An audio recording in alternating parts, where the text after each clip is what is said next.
Buenos días. Vamos a seguir con el tercero de los vídeos sobre el proceso laboral. Ya dijimos que había que introducir la materia identificando cuáles van a ser aquellos supuestos en los que debe de conocer la jurisdicción social y no otras jurisdicciones como la civil, la penal o la contencioso administrativa. Es necesario procurar no equivocarse en el planteamiento de la pretensión que se quiere hacer valer, dado que eso puede hacer perder un tiempo precioso al ciudadano, puesto que si se equivoca de jurisdicción, pues obviamente se encuentra ante la posibilidad de perder ese acceso a la justicia, o aunque no pierda materialmente esa opción, lo que sí puede perder es muchos meses para poder reubicar en la jurisdicción correcta su reclamación. Hay situaciones en las que parece obvio. Una empresa no le paga los salarios a un trabajador, jurisdicción social. Pero no todas están absolutamente claras. De hecho, pues podemos pensar en una situación de un contrato de alquiler de un piso que es propietario, cuya propiedad corresponde a la empresa, y un trabajador que presta servicio para la indicada empresa y a la vez pues inquilino. Pues habrá situaciones en las que ese pleito corresponderá a la jurisdicción social y en otras ocasiones, en tanto que se trata de un pacto meramente civil, puede corresponder a la jurisdicción civil, interpretando la materia que se refiere al arrendamiento urbano. ¿En qué supuesto será laboral? Pues cuando el arrendamiento o el uso de la vivienda aparezca como integrada dentro de la relación laboral o formando parte de la misma. Eso puede ocurrir pues, de forma ejemplificativa cuando en un centro de enseñanza pues, existe una conserjería y el conserje pues, tiene una vivienda que se ubica dentro del espacio urbano que corresponde al centro educativo. En ese caso parece obvio que ese uso de esa vivienda tiene simultáneamente la característica o la condición de tener más accesible la vigilancia del centro de trabajo, que es la escuela o el centro educativo. Por otra parte, si está absolutamente desvinculado esa relación de alquiler entre empresa y trabajador, la jurisdicción competente no sería la social, sino que sería la civil. Hay que tener en cuenta, por otro lado, que la jurisdicción civil sigue funcionando como residual cuando no resulte clara la atribución del asunto a otra jurisdicción, teniendo, por tanto, pues una fuerza atractiva que a priori, en el supuesto en que no existan indicios, pues podría entenderse que puede ser que ejerce una vía atractiva y que le correspondería el conocimiento de los asuntos que no estén nada claros. En cuanto a las reglas, en cuanto a los asuntos que corresponden a la jurisdicción social, hay que tener como criterio digamos, referente, además ratificado por el propio Tribunal Supremo, la sentencia que aparece citada en la diapositiva, en la jurisdicción social conocerá de aquellas pretensiones que se encuentran incorporadas dentro de las normas de derecho del trabajo o del derecho de la seguridad social. Hay que pensar que ese es un ámbito propio y característico de la jurisdicción social.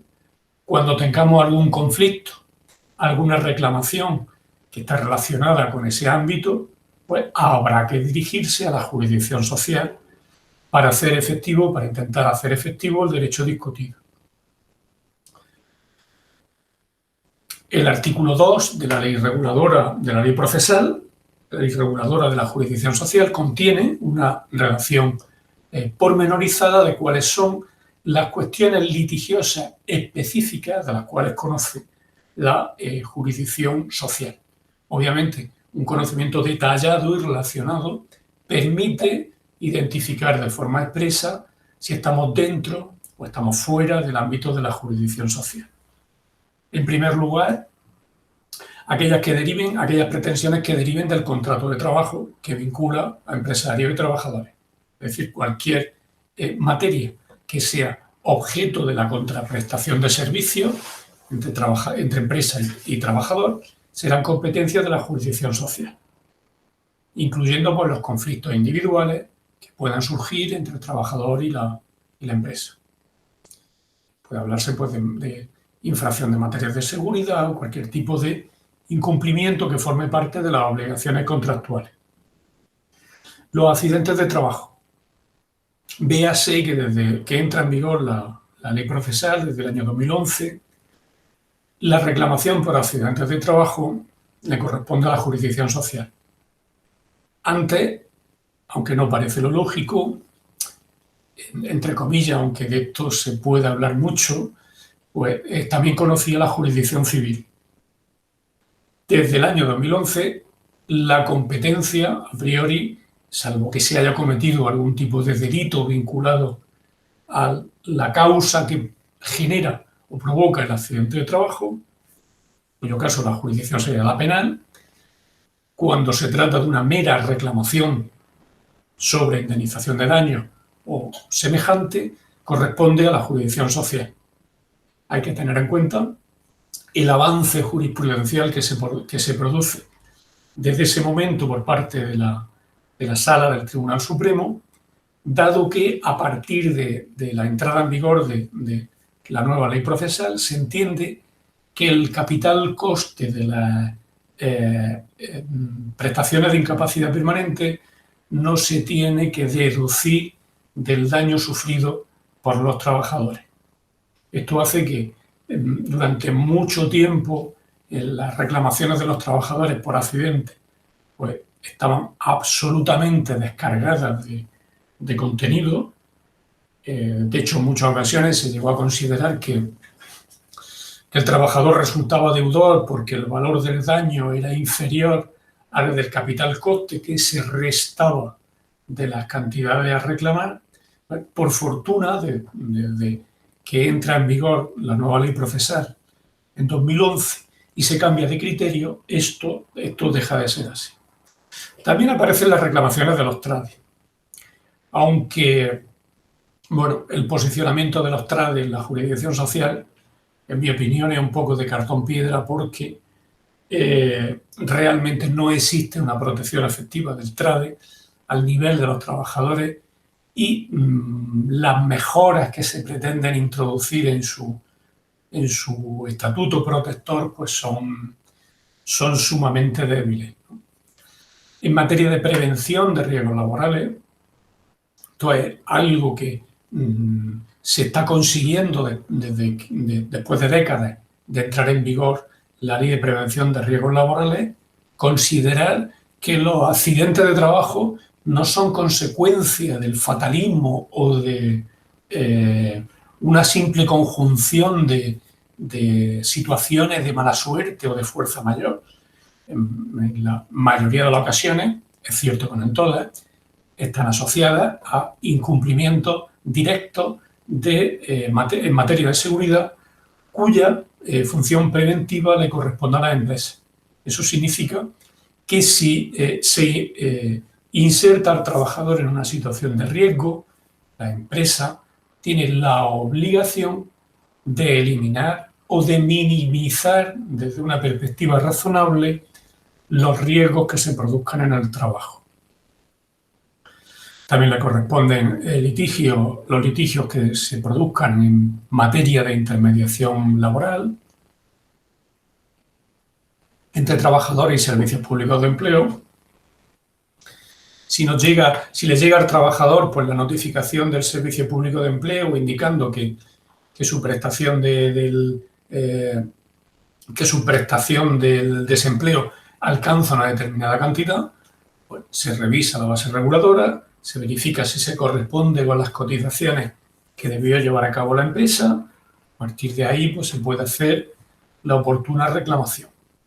Litigio en materia sindical, en materia de derechos fundamentales, ¿no? Si una empresa a la hora de cubrir ascenso no respeta el derecho de igualdad, el derecho de igualdad es un derecho fundamental, obviamente no se desvincula de la relación laboral.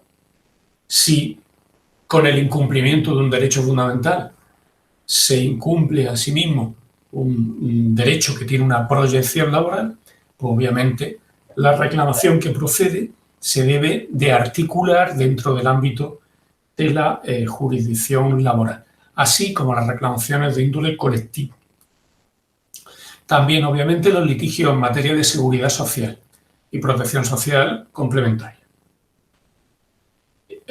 Incapacidades temporales, reclamaciones de contingencia, reclamaciones de invalidez, todo eso forma parte del objeto de la materia propia de la jurisdicción social. También se incluyen las prestaciones de la ley de dependencia.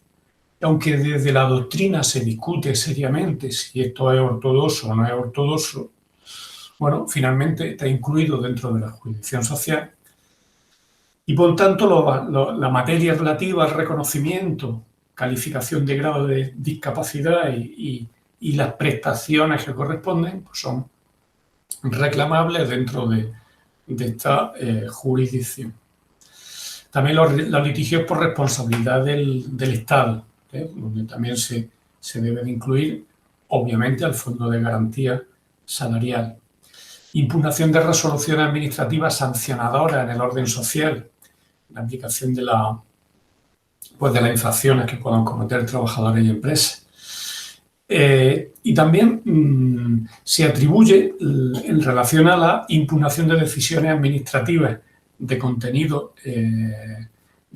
laboral, si bien hay resoluciones que, como las que afectan a los permisos de autorización de trabajo y de residencia que puedan corresponder a los trabajadores extranjeros, obviamente no nos referimos a los comunitarios, esas quedarían redirigidas a la jurisdicción contenciosa administrativa, que es su jurisdicción natural, si bien en los supuestos en los que estos trabajadores hayan iniciado una relación laboral, incluso cuando la misma se produzca sin tener permiso de trabajo y residencia, la competencia, dado que ya ha surgido una relación laboral, corresponderá a la jurisdicción social. En cuanto a los actos administrativos, cuya atribución en cuanto a los actos administrativos de contenido laboral, su jurisdicción será la correspondiente a la social, con la salvedad de aquellos que expresamente se deriven al orden contencioso administrativo. Esto significa pues, que si un ayuntamiento despide a un trabajador que tiene un contrato laboral, no de tipo, dejamos fuera a los funcionarios, si ha contratado a un jardinero para hacer la poda de los jardines públicos en la temporada de otoño, pues, por ejemplo, una vez acabado eso, si suscita algún tipo de reclamación, iría dirigida, correspondería a la jurisdicción social. Dentro de la competencia prejudicial en el orden social, es decir, cuando se tienen que resolver cuestiones conectadas directamente con el objeto de la materia litigiosa en el orden social, hay que ver diferentes opciones. El juez laboral puede conocer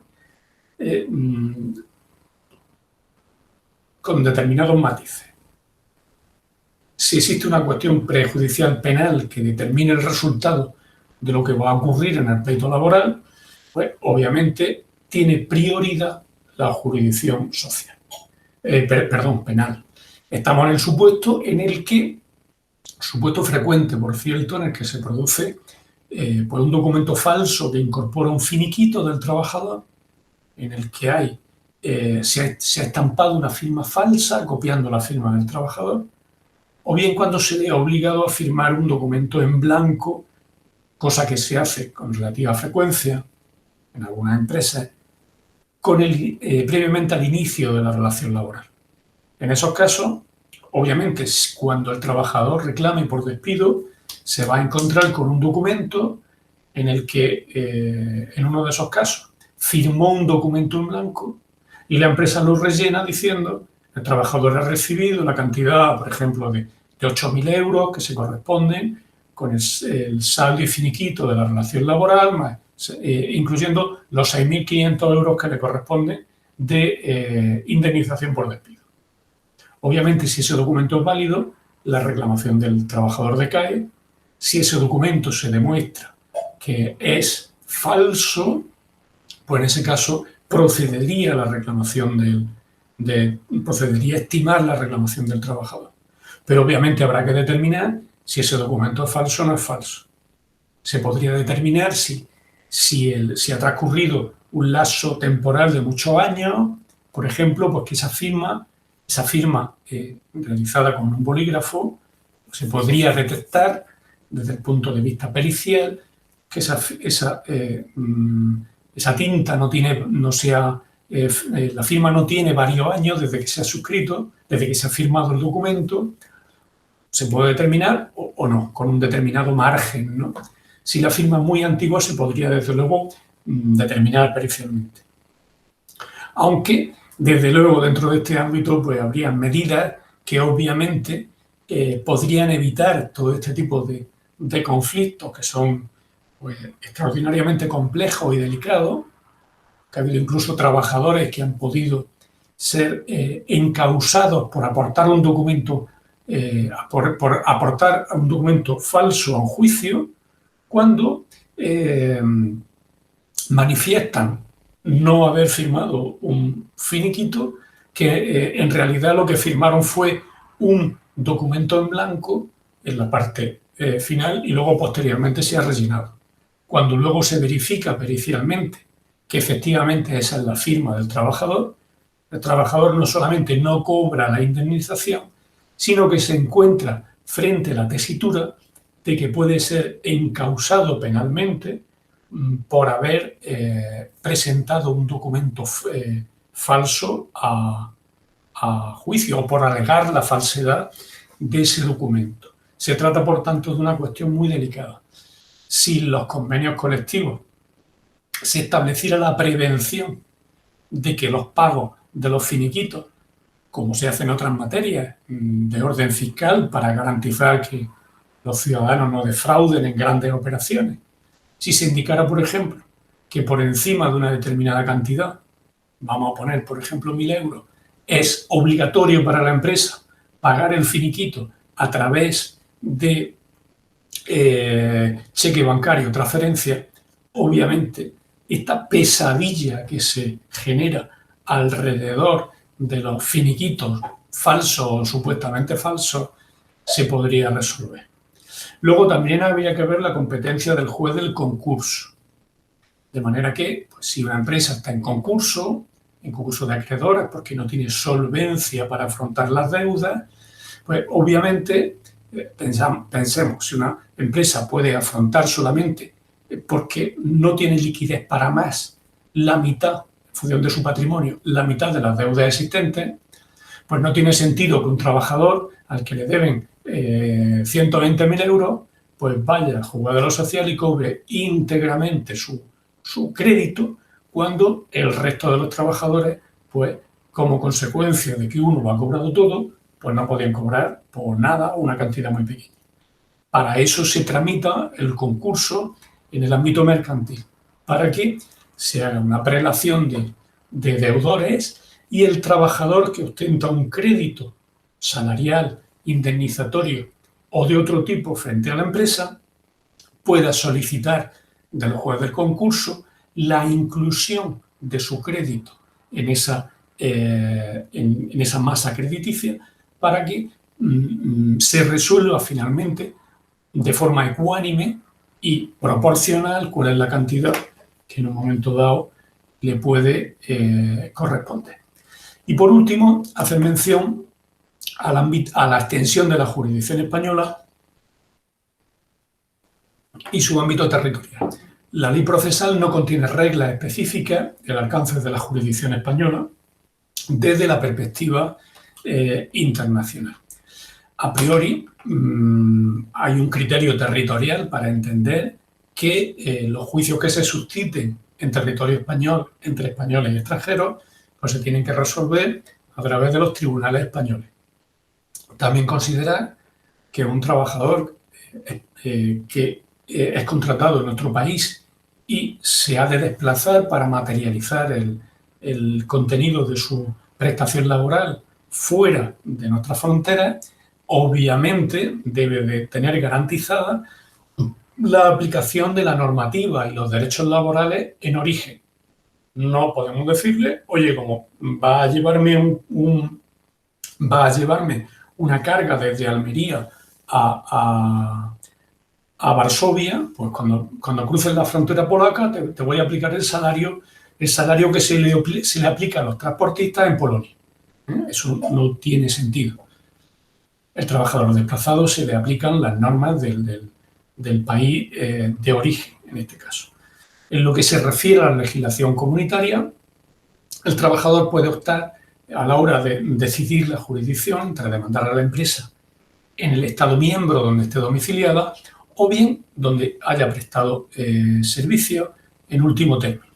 También indicar, para recoger la doctrina jurisprudencial más reciente, pues el criterio interesante que recoge la sentencia de 8 de diciembre de 2020 del Tribunal de Justicia de la Unión Europea, en la que se indica que la cual declara lícito que los trabajadores transportistas, puesto que el pleito se refiere a un transportista, ahora bien, se puede extender este criterio a todos los trabajadores desplazados, ha de recibir igual salario que los empleados del estado de acogida. Eso implica que cuando se desplaza un trabajador a un determinado lugar donde hay salarios diferentes, criterios de retribución variables, pues lo que no podemos hacer es contratar en origen para evitarnos el coste de contratar en el país de destino.